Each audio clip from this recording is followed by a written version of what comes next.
Se inscreva no nosso canal, dê o seu like, compartilhe, comente, divulgue para outras pessoas também, para quem tiver acesso e gostar, para que ouça essa mensagem aqui. Das questões sociais, né, que tanto nos inspira na luta das causas sociais aqui, né, no Brasil e em Minas Gerais.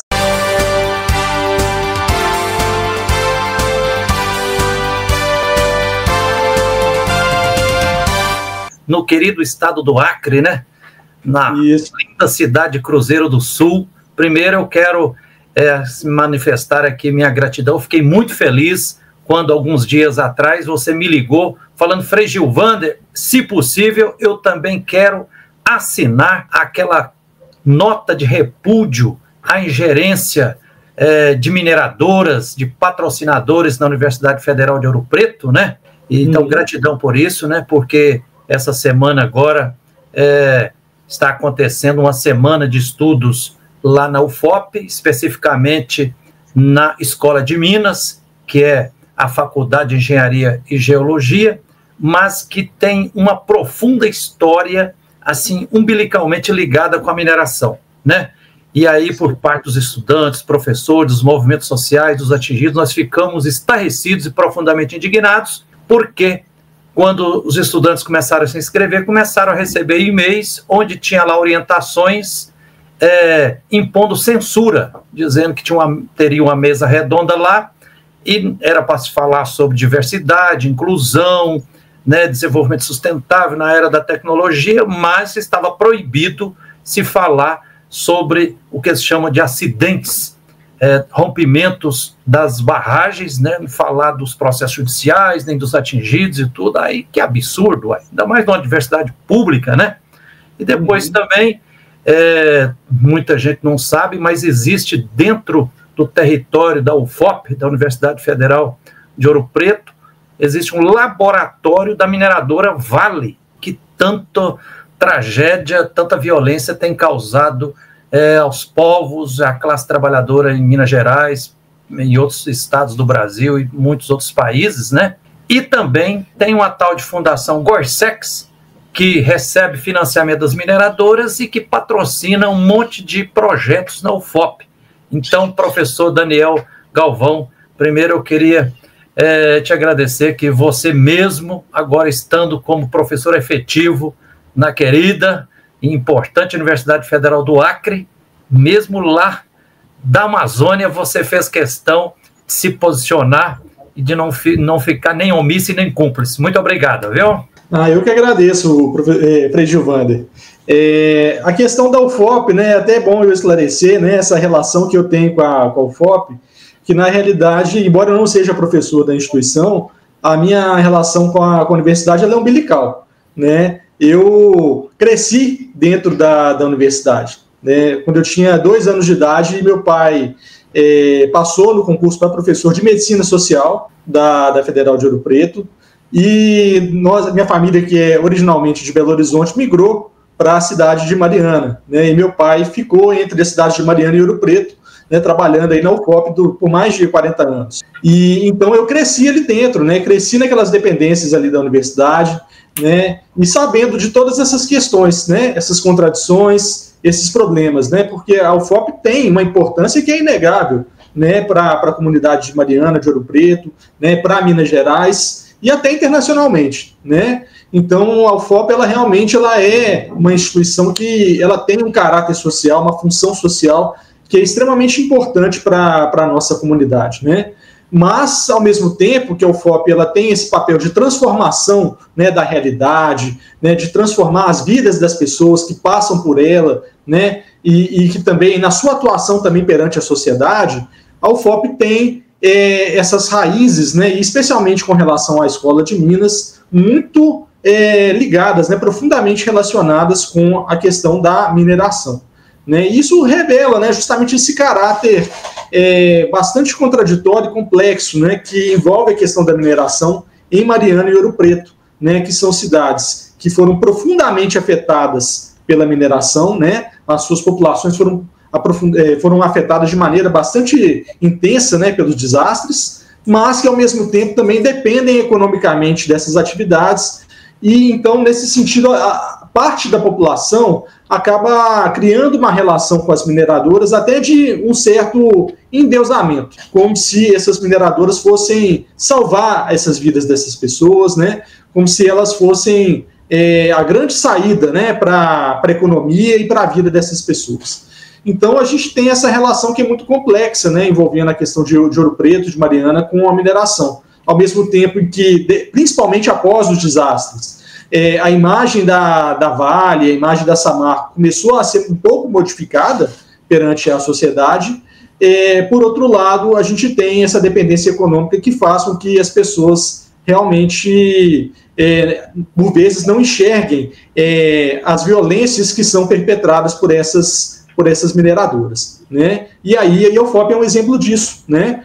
Então, a gente tem essas questões, a gente tem esse conflito, né? A luta de classes, né, que o Marx tanto fala, ela também se aplica no âmbito da universidade, né? Então, a gente tem isso, a gente tem esses dois grandes interesses envolvidos ali dentro desse cenário, que é um cenário bastante complexo, mas que, principalmente após o desastre, né, nós, pesquisadores, professores, né, lutadores das causas sociais, temos tentado mostrar para a população que existe um outro lado, né? Existe uma face devastadora da mineração, que inclusive é o título do meu livro, né, que eu publiquei na época do mestrado, né, e que tem que ser revelada, né, e por vezes não é, né, em Minas Gerais, né?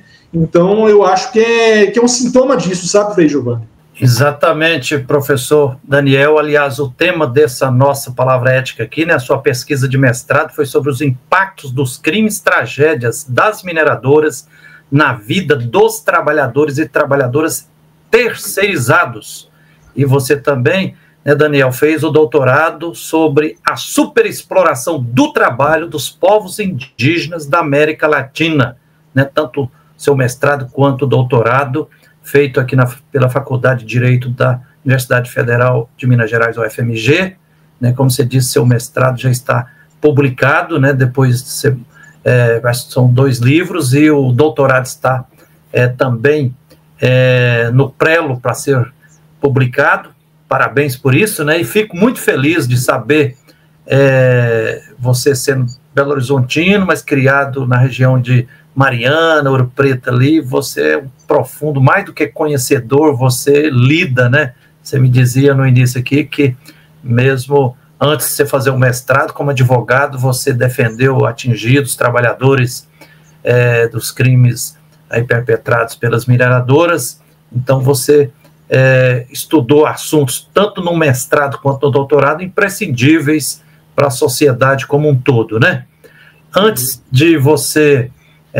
eu quero pedir para você apresentar, claro que nosso tempo aqui é pequeno, mas uma síntese da pesquisa sua, tanto de mestrado, né, os impactos dos crimes, tragédias das mineradoras na vida dos trabalhadores, especificamente dos terceirizados, né?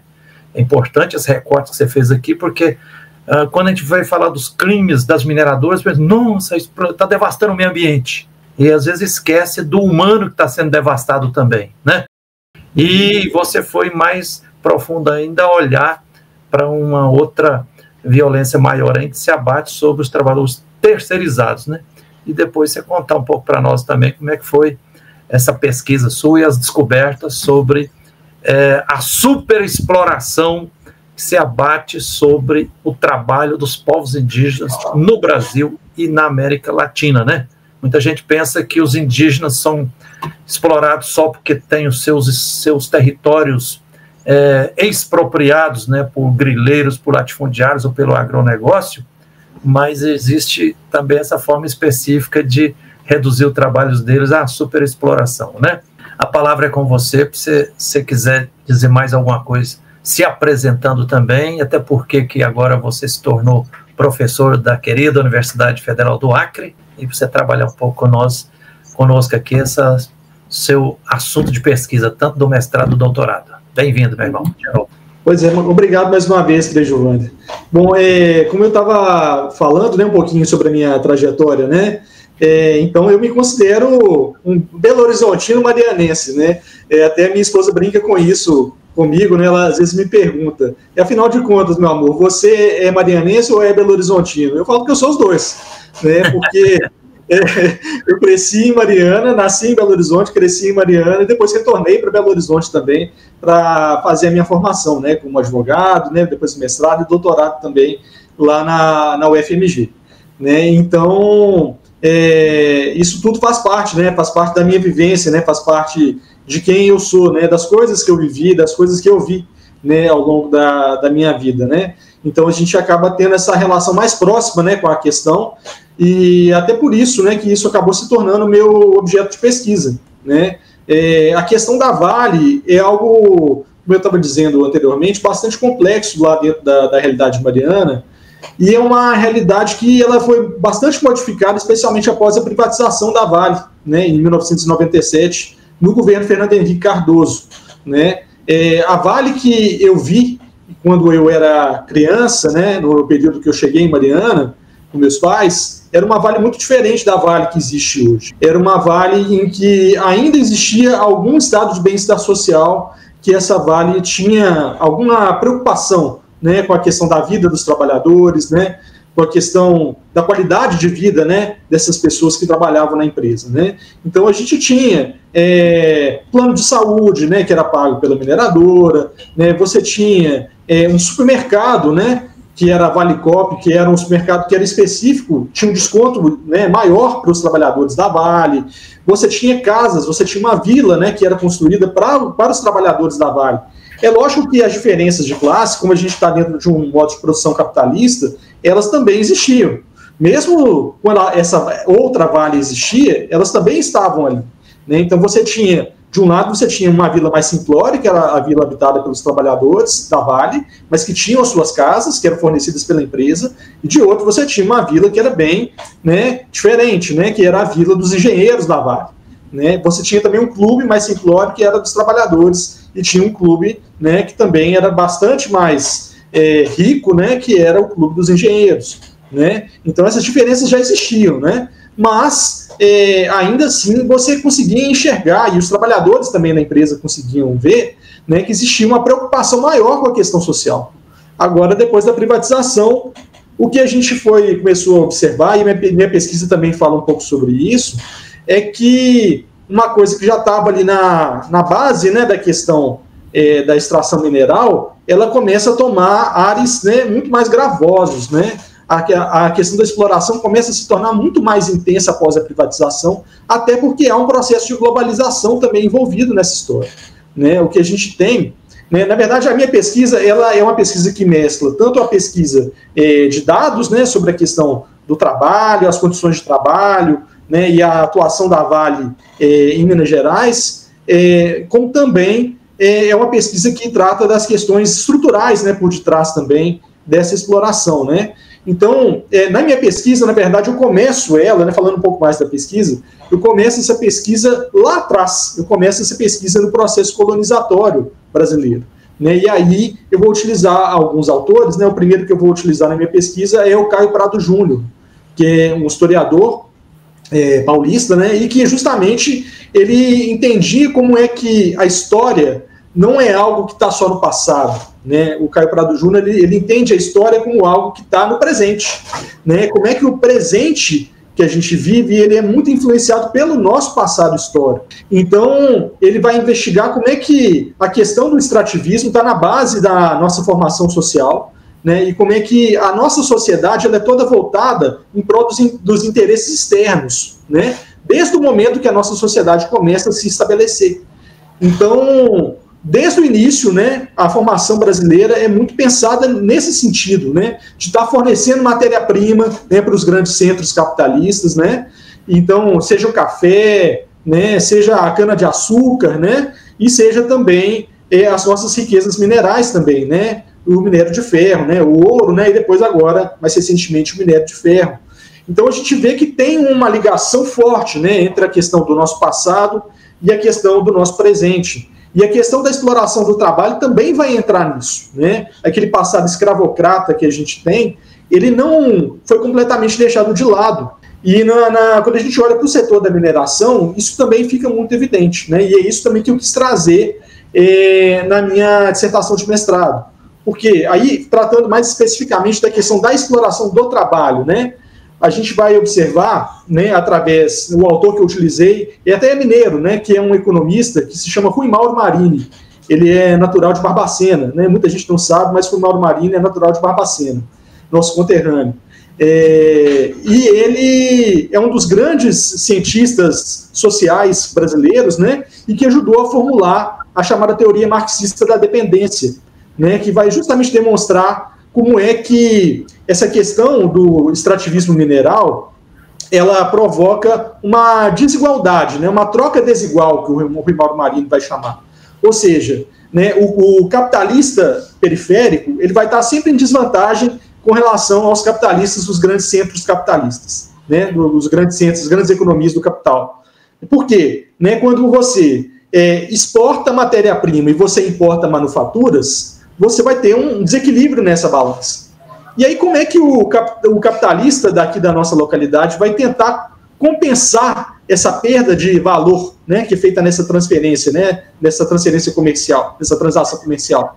Ele vai fazer isso justamente através da aplicação da superexploração do trabalho aqui na nossa realidade. Então, os nossos trabalhadores, eles são mais explorados justamente como uma forma de tentar compensar essa troca desigual que é feita nesse processo, nessa transação comercial, né, que a gente manda matéria-prima, né, vende matéria-prima, que tem um valor agregado muito menor, e a gente importa, né, produtos manufaturados que têm um valor agregado muito maior.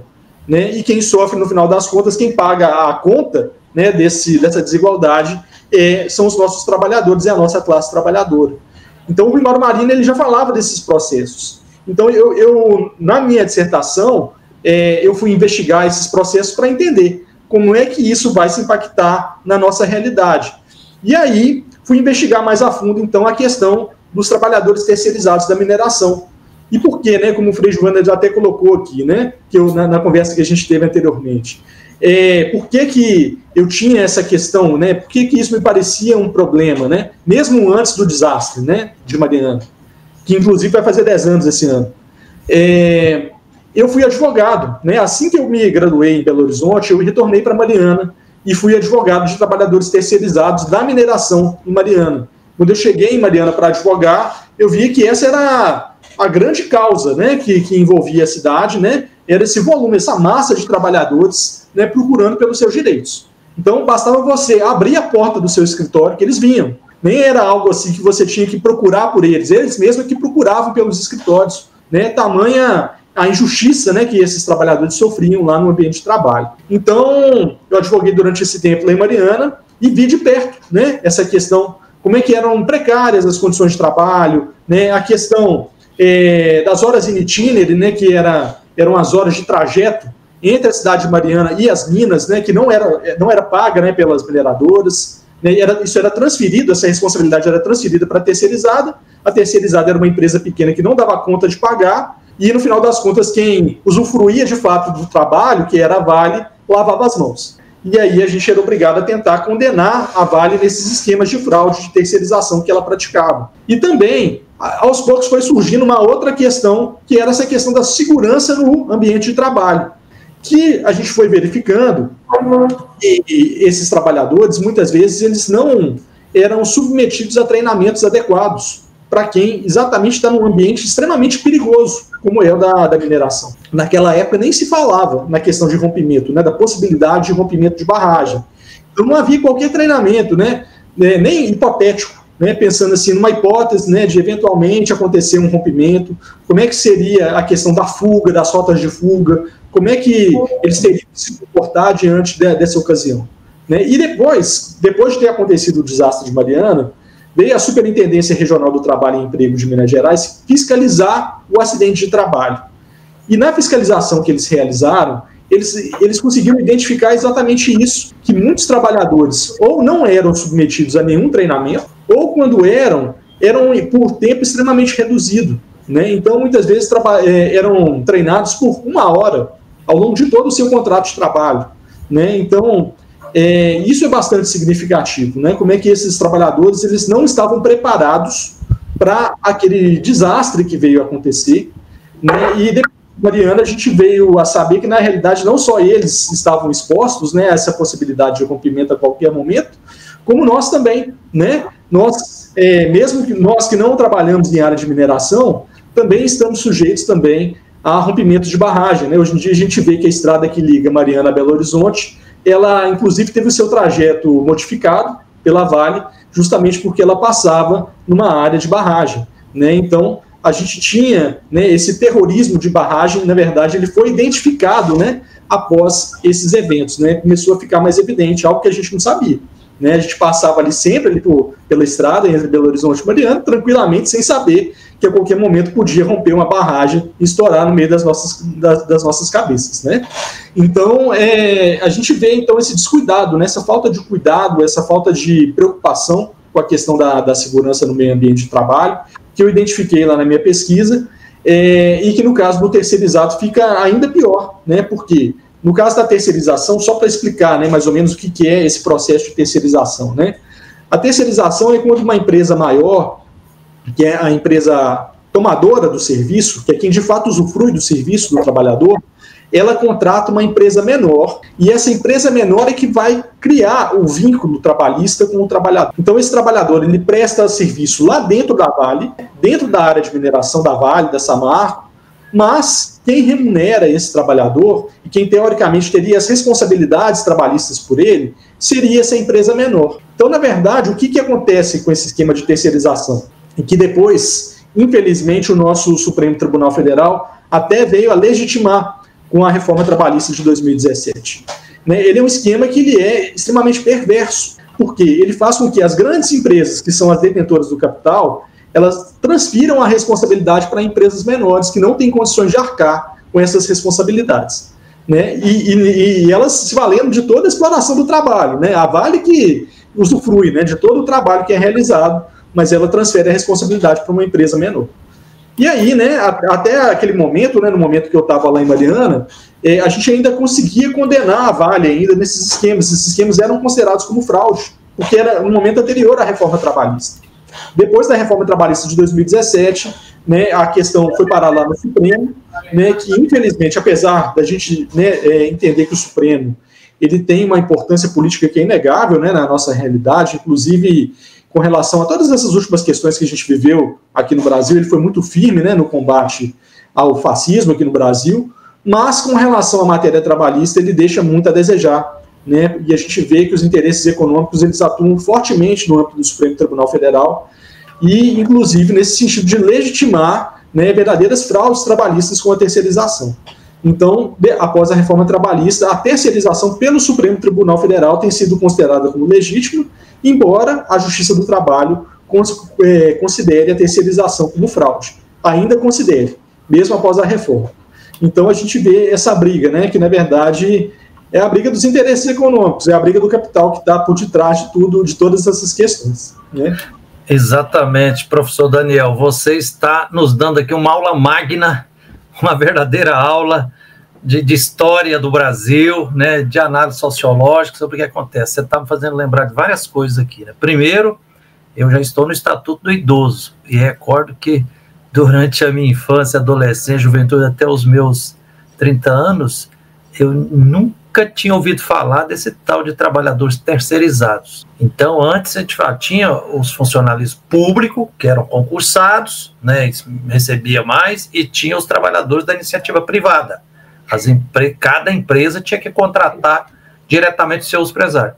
Mas com o famigerado tal de neoliberalismo, que um tal de Fernando Collor, um caçador de marajá falso, que em 1991 enganou o povo brasileiro, junto com o TV Lobo, se tornou presidente do Brasil e abriu as portas do Brasil para esse tal do neoliberalismo. E aí começou, tanto nas empresas públicas quanto nas empresas grandes, vamos terceirizar. Então agora eu vou contratar uma pequena empresinha que contrata, e aí de saída, logo nós começamos a observar que o trabalhador que era ou concursado público, ou era de uma empresa pública, como CEMIG, ou Copasa, ou a mineradora Vale, antes de 1997, quando ela era estatal, que esses terceirizados estavam recebendo apenas 1/3 do salário. E agora nós está acontecendo um agravamento dessa questão da terceirização, que além disso, hoje nós estamos na tal da uberização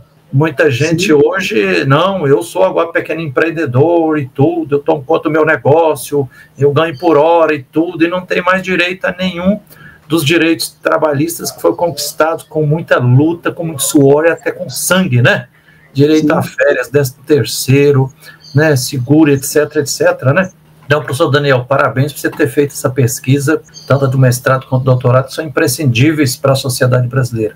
Agora, outros 2 detalhes que eu já aprendi também e que você me fez recordar, se a gente escuta assim, o pessoal da área da sociologia, da antropologia, da ciência política, aí eles dizem assim, o que aconteceu lá em Bento Rodrigues, em Mariana, com as mineradoras Vale, Samarco e BHP, foi um desastre. Aí eu vou escutar o pessoal da faculdade de Direito, os advogados, promotores, defensores, não, foi crime, foi crime, foi crime. E as mineradoras e a ideologia dominante, que normalmente são as ideias da classe dominante, né? Se arvora em dizer foi acidente. Eu fico irritado quando eu ouço a palavra acidente, porque não foi acidente. Muita coisa, muita violência que acontece no Brasil não é por acidente, são crimes premeditados, né? Está planejado agora mesmo, tanto o crime, tragédia aconteceu em Brumadinho, e não é de Brumadinho nem de Mariana, porque Brumadinho e Mariana são 2 municípios lindos, com povos lindos, são crimes das mineradoras, em conluio com o Estado, não é crime de Mariana, nem crime de Brumadinho. E depois eu aprendi com seus colegas e as suas colegas da área do direito, que a gente precisa falar que é crime, porque senão desresponsabiliza quem foi que causou, né? E a última coisinha que você me fez lembrar, eu queria colocar na prosa aqui, você vê, e tem até pontos de contato da sua pesquisa de mestrado e doutorado com a minha pesquisa de doutorado, que foi sobre a luta pela terra enquanto pedagogia de emancipação humana na Universidade Federal de Minas Gerais.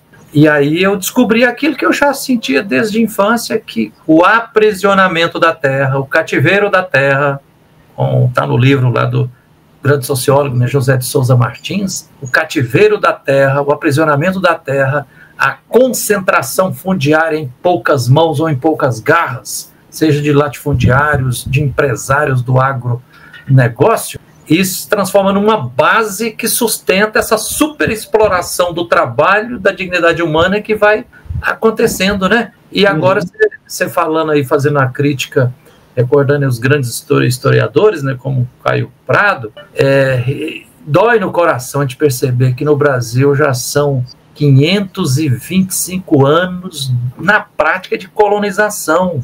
Então, assim, o sistema econômico é o mesmo. Então, como você fala assim, quando você foi falando, fazendo um resgate da história, eu fui lembrando, olha, primeiro se explorava o pau-brasil, aí depois aí a cana-de-açúcar, aí depois café, depois mineração. Hoje continua a mineração e também soja, né, milho e tudo, e já tem estudos hoje, quem está nos assistindo aqui, dizendo que, assim como uma das grandes contradições dos 2 primeiros mandatos do presidente Lula e também o mandato da presidenta Dilma, foi apostar num projeto econômico com a inclusão pelo consumo, né? Encheu a barriga das pessoas, mas não fez as mudanças estruturais na sociedade.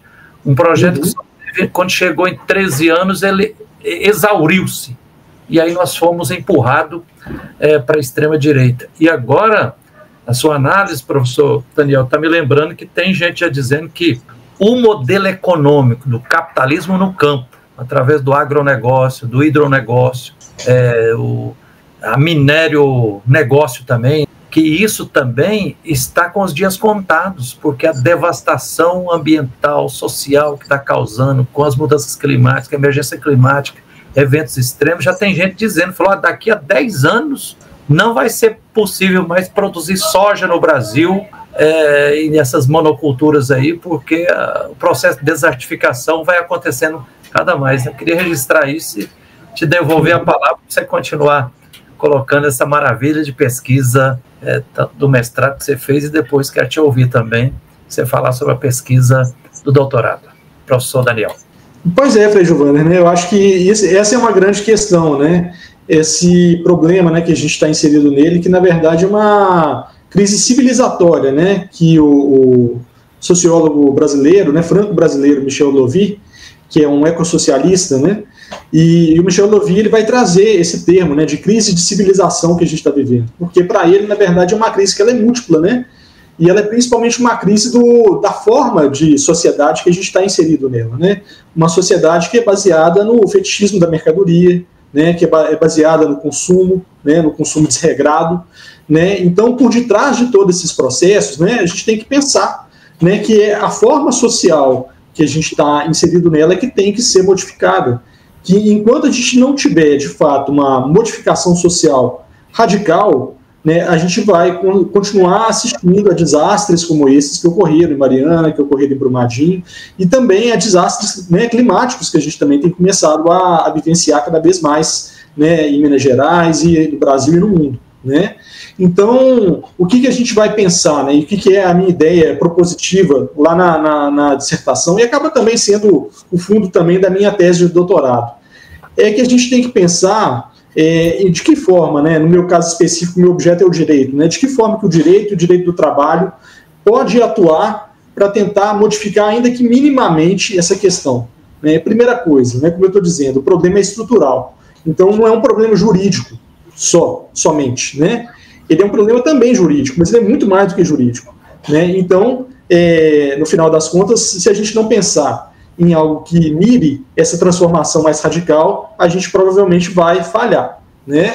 Mas pensando de forma mais imediata, né? O que a gente pode fazer com relação ao direito, né? Uma das questões que tem sido mais discutidas na sociedade, e aqui no Brasil isso até ganhou uma certa importância nos últimos meses, é a discussão da redução da jornada de trabalho.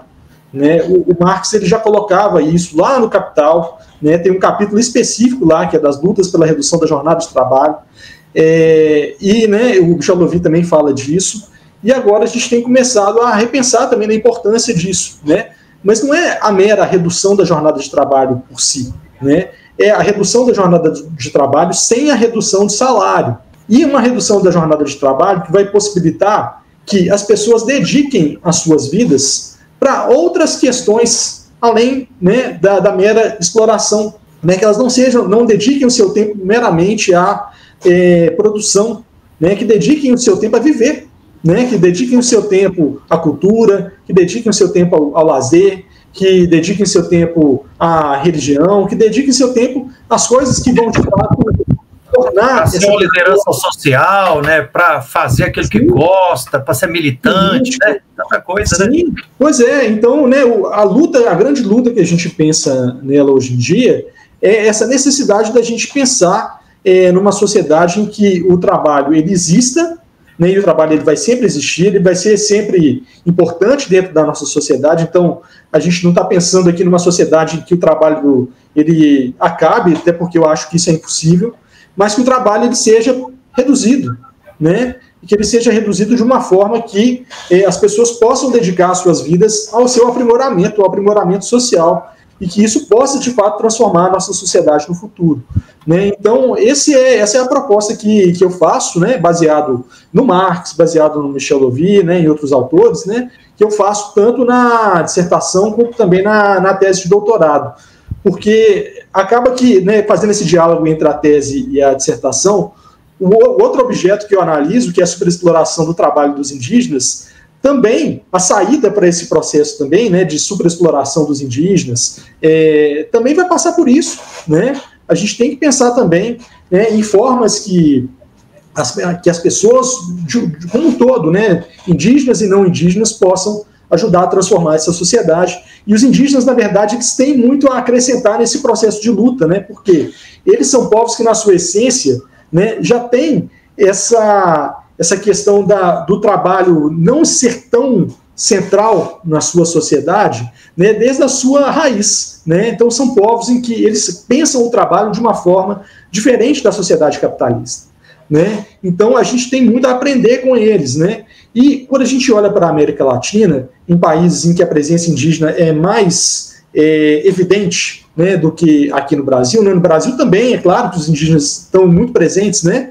Mas quando a gente olha para o Peru, quando a gente olha para a Colômbia, quando a gente olha para a Bolívia, esse processo de união entre a classe trabalhadora e os povos indígenas já está começando a acontecer, né? Lá na Bolívia, por exemplo, né, na época do Evo Morales, houve uma lei para a redução da jornada de trabalho, e para que essa lei fosse aprovada, né, foi necessário que houvesse essa conjugação entre a classe trabalhadora mais clássica e os indígenas locais, né? Eles se uniram, né, e conseguiram aprovar essa lei que estabelecesse um limite, né, para a jornada de trabalho e que possibilitasse, então, né, que essa nova sociedade pudesse florescer, que a gente tanto almeja, né?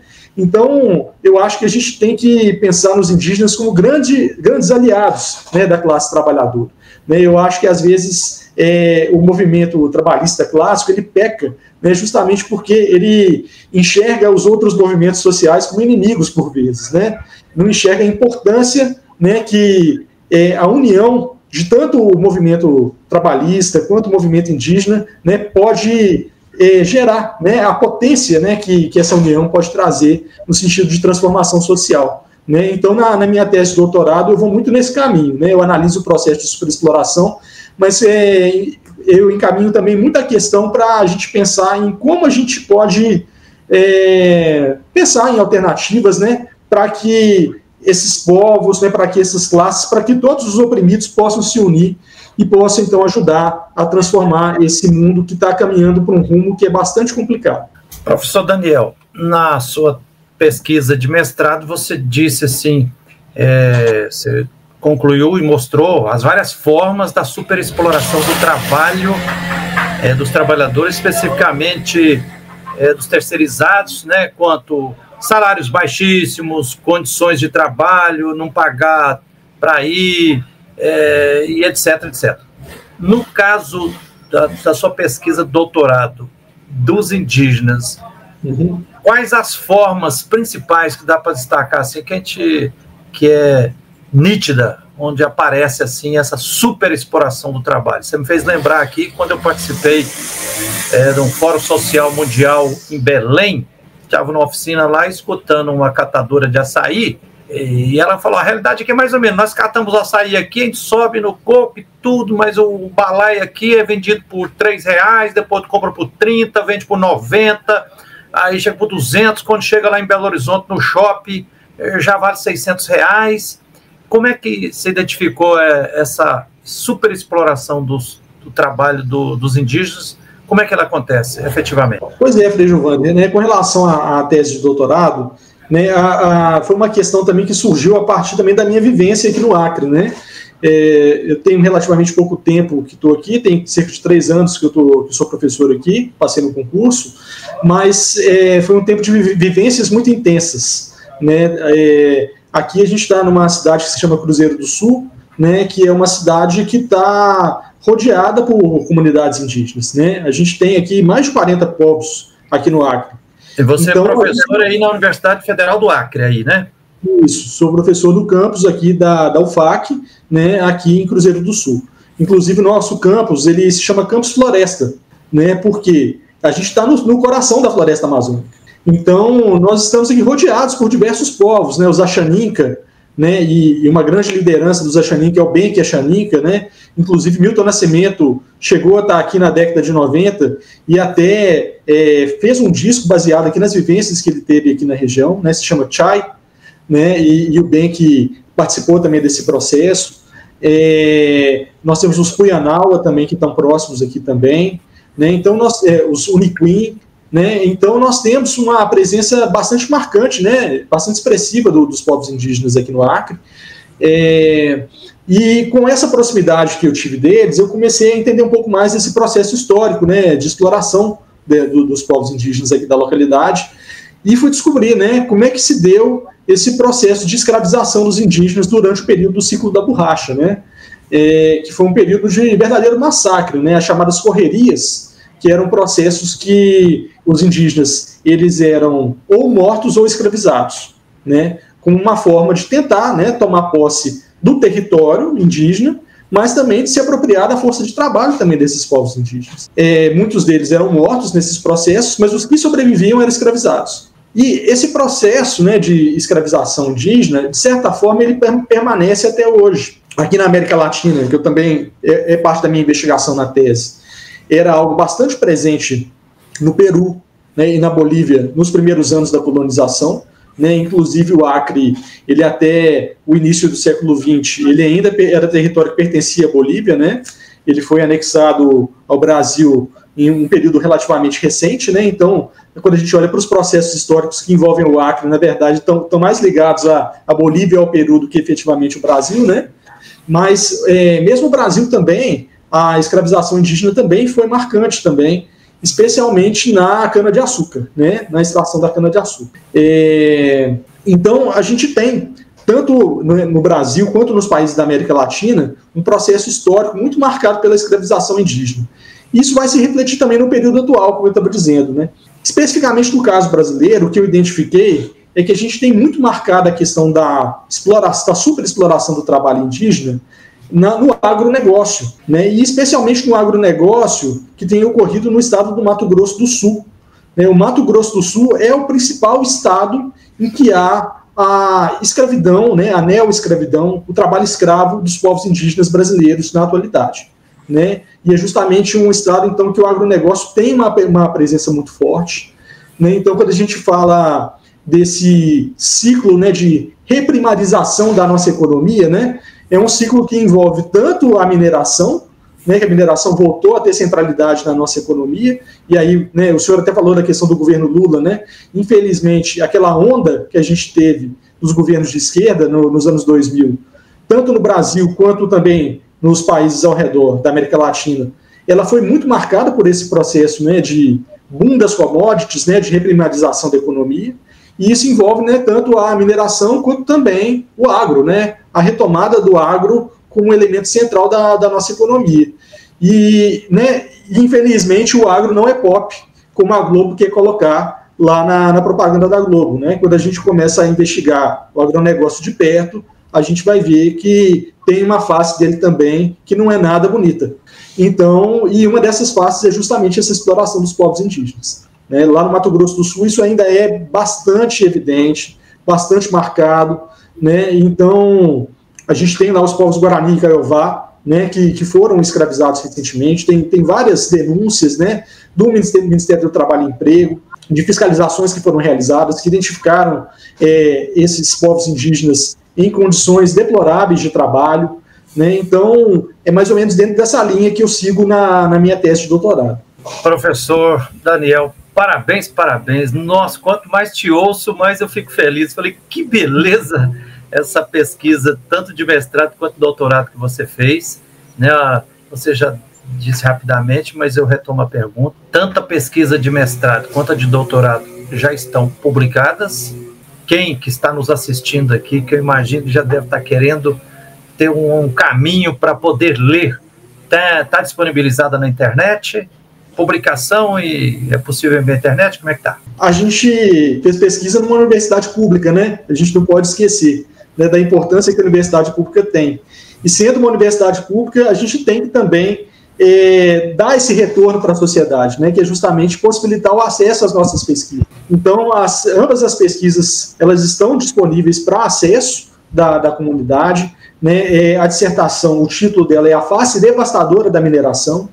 Então, basta procurar aí no Google, né, A Face Devastadora da Mineração, PDF, A Face Devastadora da Mineração, o FMG, né, que você consegue achar ela acessível. Ela também foi publicada em livro, então quem quiser também comprar o livro também pode, né? Saiu pela editora RTM, que é uma editora da área trabalhista, mas, né, ela também está gratuita, né? Tem acesso gratuito também na internet. Já a tese de doutorado, ela se chama Os Povos Indígenas na Mira do Capital. E ela também está disponível na internet, né? Basta também fazer da mesma forma, colocar lá Os Povos Indígenas na Mira do Capital, Daniel de Faria Galvão, o FMG, né, que consegue também encontrar o PDF lá da tese, né? E em breve ela vai ser também publicada em livro. Então, né, eu espero que as pessoas acessem, né? Porque é isso, né? O conhecimento que a gente produz na universidade, ele é feito com financiamento público. Né, então a gente tem que tentar divulgar ao máximo possível que mais e mais pessoas possam ter acesso a esse conhecimento que a gente produziu. Exatamente, professor Daniel Galvão. E eu aproveito aqui para incentivar. Quem não leu ainda, procure ler. Nós vamos colocar também nos créditos embaixo aqui o link, tanto da dissertação de mestrado, quanto da tese de doutorado, nosso querido professor Daniel Faria de Galvão, né? Que é um Daniel mineiro. De Faria Galvão. Daniel de Faria Galvão, que é um mineiro, mas que agora está sendo professor na Universidade Federal do Acre, lá no campus da cidade de Cruzeiro do Sul. Então procure e leia, porque esse assunto é fundamental. A começar do título, né? A face devastadora da violência, é esse o título, não é, Daniel? Mineração. A face devastadora da mineração, exatamente, do mestrado. E do doutorado. Os povos indígenas na mira do capital. Os povos indígenas na mira do capital. Capital aqui é o grande capital das grandes empresas e tal, né? Daniel, a gente poderia continuar proseando aqui, mas essa nossa palavra ética aqui é apenas uma pílula, uma apresentação rápida, é um incentivo para quem quiser ler na íntegra sua pesquisa, tanto de mestrado quanto de doutorado, né? Mas para concluir aqui, agora você está com essa missão aí de ser professor da Universidade Federal do Acre, e fiquei feliz também ao saber que a sua companheira Stephanie, né? O nome significa coroa em grego, também é professora aí na Universidade Federal do Acre. Para concluir aqui, qual a missão que vocês estão fazendo aí pela Universidade Federal do Acre, de disciplinas que vocês estão lecionando? Quem quiser estudar aí, as portas estão abertas, como é que é? Com certeza, né? A Stephanie é professora de filosofia do direito, né? De ciência política, inclusive ela está terminando um doutorado em ciência política na Universidade Estadual do Rio de Janeiro, na UERJ, né? E ela pesquisa a questão de gênero, e atualmente está pesquisando as migrações e o gênero, né? Um tema aí também que está na pauta do dia, né? Infelizmente aí com o governo Trump, que está retomando aí as rédeas, né? do poder do capital, né? Mais um representante legítimo aí do capital assumindo um país que é muito importante dentro da dinâmica internacional, né? E que, infelizmente, a questão migratória tem sido uma pauta central, né? do Trump. Então, a Stephanie é pesquisadora das questões de gênero, das questões de migração. Eu sou pesquisador do direito do trabalho, né? Mas também eu acho que eu sou mais pesquisador da sociologia do que do direito do trabalho, efetivamente. Mas eu estou aí entre esses dois mundos, né? Entre a sociologia do trabalho, né? O direito do trabalho, e sou professor de direito do trabalho aqui na UFAC, né? Então, a gente está aqui, né? Estamos aqui fazendo pesquisas aqui com a comunidade local, né? Tentando entender aqui as especificidades, né? As necessidades da população, o que a gente pode ofertar, né, para que a gente possa entender, né, os problemas locais, né? A gente tem, como eu disse, a questão indígena, que é uma questão bastante forte aqui na região, né? A gente tem também um passado de luta também que está relacionado à questão dos povos da floresta, né? A questão do Chico Mendes aqui, que é uma liderança muito forte, né, acreano, né?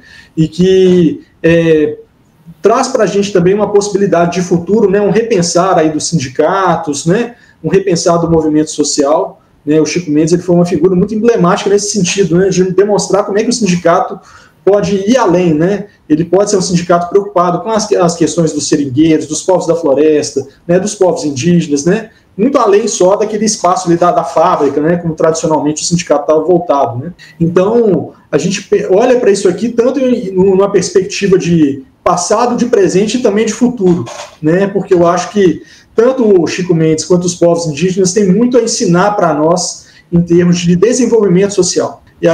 Então a gente gosta até de brincar, né? As pessoas pensam, né, que o Acre está à margem, né? Que o Acre está longe de tudo, né? Tem gente até que pergunta se o Acre existe, né? Se pergunta se o Acre existe.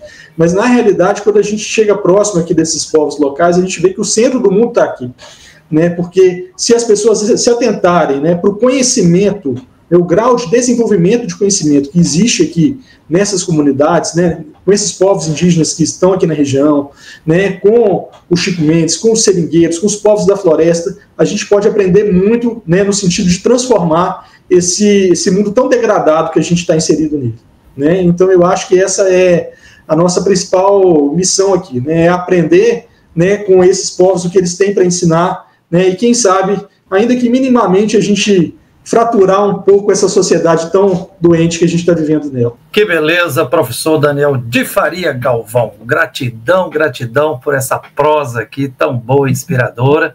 Já pode dizer aí para a professora Stephanie que em breve eu quero ter a alegria de entrevistá-la também aqui no nosso programa Palavra Ética, né? Que beleza que vocês estão aí como mineiros nesse trabalho e nessa missão muito importante aí no querido estado do Acre, e como você pontuou muito bem, não é periferia do mundo, é centro do mundo, né? Eu estou sentindo, professor Daniel, que aqui em Belo Horizonte, e ouço muito de muita gente nas capitais, que as grandes cidades estão vomitando as pessoas. Então o futuro da humanidade está no campo. A gente precisa libertar a Mãe Terra, superar esse aprisionamento da terra, o cativeiro da terra, socializar, democratizar o acesso à terra, né, frear o agronegócio, frear a minério-dependência, o minério-negócio, frear o hidronegócio, e viver mais e conviver de forma mais equitativa, justa, ética, com solidariedade, matar esse capitalismo, porque capitalismo é de fato uma brutal máquina de moer vidas, e é uma barbárie, né? A solução está a gente superar esse capitalismo e construir uma outra sociedade que seja algum tipo de socialismo, mas que coloque a dignidade humana e a dignidade de toda a biodiversidade acima de tudo. Não pode continuar sendo lucro e acumulação de capital sendo a palavra da ordem, não, né? Gratidão, muito obrigado, professor Daniel, e essa aqui vai ser a primeira, espero ter a alegria de a gente prosear e entrevistar você várias outras vezes. Gratidão, muito obrigado, viu, meu irmão? Muito obrigado, Frei Wander. Um grande abraço. Um abração. E quem gostou dessa prosa aqui, ó, se inscreva no nosso canal, dê o seu like, compartilhe, comente, divulgue para outras pessoas também, para quem tiver acesso e gostar, para que ouça essa mensagem aqui. Que a luz e a força divina continue nos guiando e nos protegendo sempre. Um abraço, professor Daniel. Um abraço, até mais. Sigamos todas as lutas justas e necessárias. Um abração, tchau, tchau. E a lama avançou qual dilúvio infernal. Acidente não foi, sabiam que não, mas tinham que produzir, tinham que produzir. Mariana, Brumadinho, profetas falaram,